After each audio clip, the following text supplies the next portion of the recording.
Sí. Ya tenemos también flujo de control 2, que serían las estructuras repetitivas. ¿Alguien que me ayude leyendo?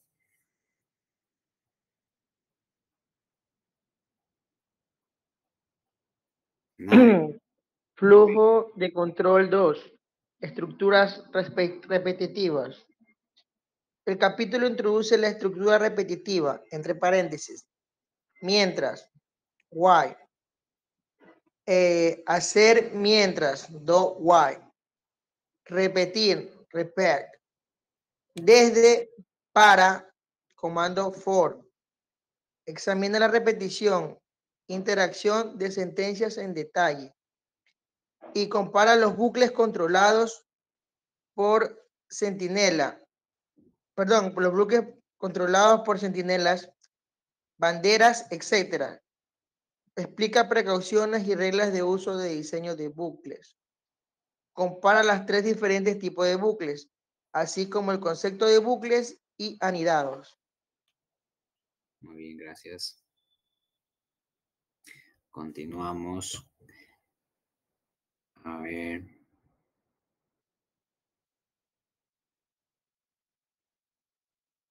Ok. Subprogramas, entre paréntesis, subalgoritmos, funciones. La resolución de problemas complejos se facilita considerablemente si se divide en problemas más pequeños. La resolución de estos problemas se realiza con subalgoritmo, que a su vez se dividen en dos grandes categorías: funciones y procedimientos. Representación de valores numéricos. A ver, voy a nombrar. Bueno, a ver, estamos 36.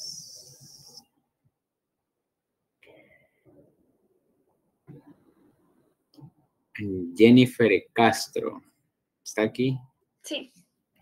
Okay. Representación de valores numéricos. El almacenamiento de información como caracteres codificados es ineficiente cuando la información se registra como numérica pura. Veamos esta situación con la codificación del número 65. Si se almacena como caracteres ASCII utilizando un byte por símbolo, se necesita un total de 16 bytes, de modo que el número mayor que se podría almacenar en 16 bytes son 2 bytes. Sería 99. Sin embargo, si utilizamos notación binaria para almacenar enteros, el rango puede ir de 0 a 65.535, entre paréntesis 216-1, para números de 16 bytes. Por consiguiente, la notación binaria o variante de ellas es la más utilizada para el almacenamiento de datos numéricos codificados. Muy amable, gracias. Continuamos con la representación de números enteros. A ver, vamos a ver quién nos puede ayudar ahora.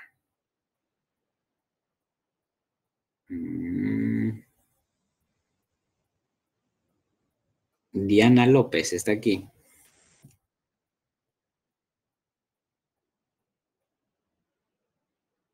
Diana, hello. No. Elisa Chicaiza, por favor.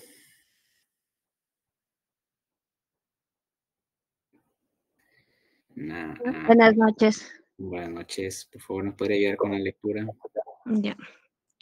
Los datos de tipo entero se representan en el interior de la computadora en notación binaria. La memoria ocupada por los tipos enteros depende del sistema, pero normalmente son 2 bytes. En las versiones de MS-2 y versiones antiguas de Windows, y 4 bytes en los sistemas de 32 bits como Windows o Linux. Por ejemplo, un entero almacenado de 2 bytes, 16 bits. 1, 0, 0, 0, 1, 1, 0, 0, 1, 0, 1, 1, 0, 1, 1. Los enteros se pueden representar con signo, signeg en C+, o signo, o sin signo, unsigned en C+. Es decir, números positivos o negativos. ¿Alguien se acuerda de los números positivos y negativos? Ayer lo vimos eso. El 0 es negativo. 0, y el 1. es positivo. El 0 es negativo y el 1 es positivo. Perfecto, muy bien, muy bien. Continuamos. La codificación de un programa. A ver, compañero, compañera. Vamos a ver. Dana Quintero. ¿Está aquí en clase? Sí, Por favor, ayúdame con la lectura. codificación de un programa. La codificación es la escritura en el lenguaje de programación de la presentación del algoritmo desarrollado en la etapa precedente, dado que el diseño de un algoritmo es independiente del lenguaje de programación utilizado para su implementación. El código puede ser escrito con igual facilidad en un lenguaje o en otro para realizar la conversión del algoritmo. En el programa se debe sustituir las palabras reservadas en español por su homónimo en inglés y las instrucciones indicadas en el lenguaje natural o por el lenguaje de programación correspondiente. Ok, muy amable, gracias. Bueno, ayer como se indicaba, ¿no? Que la codificación va a ser, digámoslo así, siempre en inglés. En este caso, Python siempre se ha manejado como que la codificación en inglés, incluso Java, C++, creo que todos los tipos de lenguajes se han manejado, la mayoría en inglés. Bueno, continuamos con la compilación y ejecución de un programa. Cuidado, se peleen, alguien que me ayude a leer.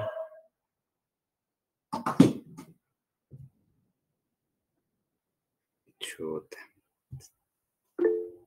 Jeremy, por favor, ayúdanos. Una vez que el algoritmo se ha convertido en un programa fuente, es preciso introducirlo en memoria mediante el teclado y almacenarlo posteriormente en un disco. Esta operación se realiza con un programa editor. Posteriormente, el programa fuente se convierte en un archivo de programa que se guarda, entre paréntesis, graba, en disco. El programa fuente debe ser traducido al lenguaje en máquina. Este proceso se realiza con el compilador y el sistema operativo que se encarga prácticamente de la compilación. Si tras la compilación se presentan errores de compilación en el programa fuente, es preciso volver a editar el programa, corregir los errores y compilar de nuevo. Este proceso se repite hasta que no se producen errores, obteniéndose el programa objeto, que todavía no es ejecutable directamente. Y el párrafo de abajo, por favor. Las instrucciones u órdenes para compilar y ejecutar un programa en C, C++ o cualquier otro lenguaje dependerá de su entorno de programación y del sistema operativo en que se ejecute, Windows, Linux, Unix, etc. Compañero Jeremy, usted mismo, ¿qué entendió sobre lo que leyó?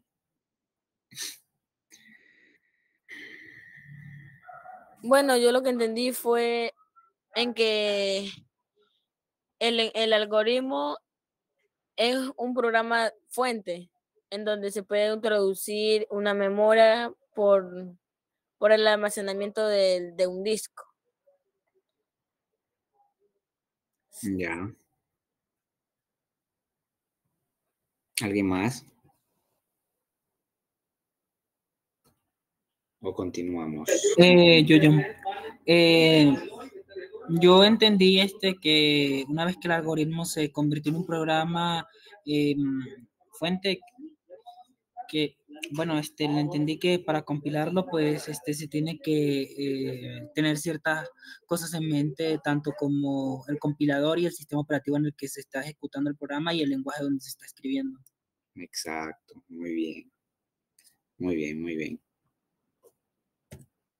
Ok, continuamos con los datos, tipos de datos y operaciones primitivas. Por favor, alguien más que quiera ayudar a leer.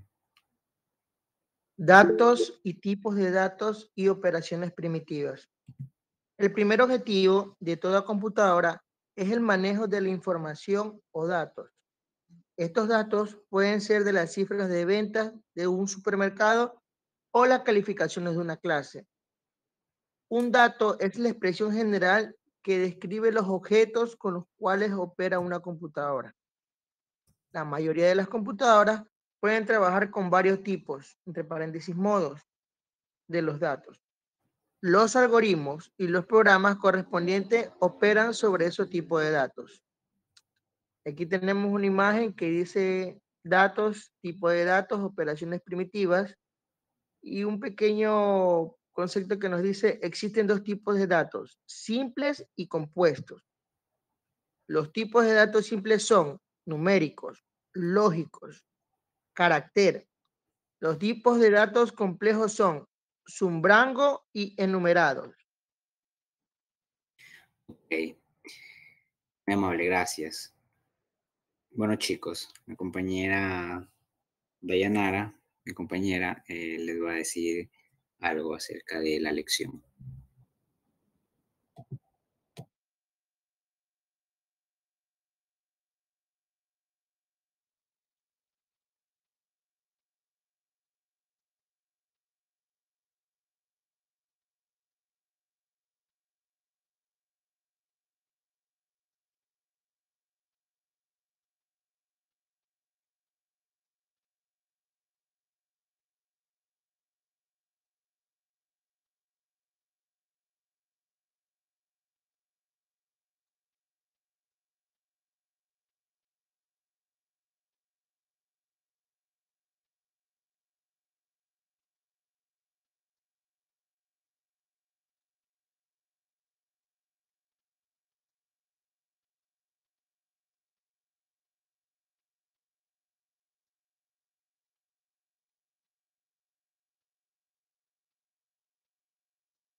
Una pregunta antes de eso. ¿Hasta qué hora será posible enviar esa lección?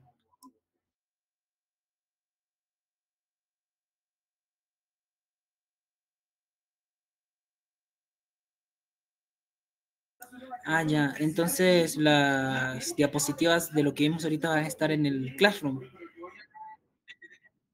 Ok, muchas gracias.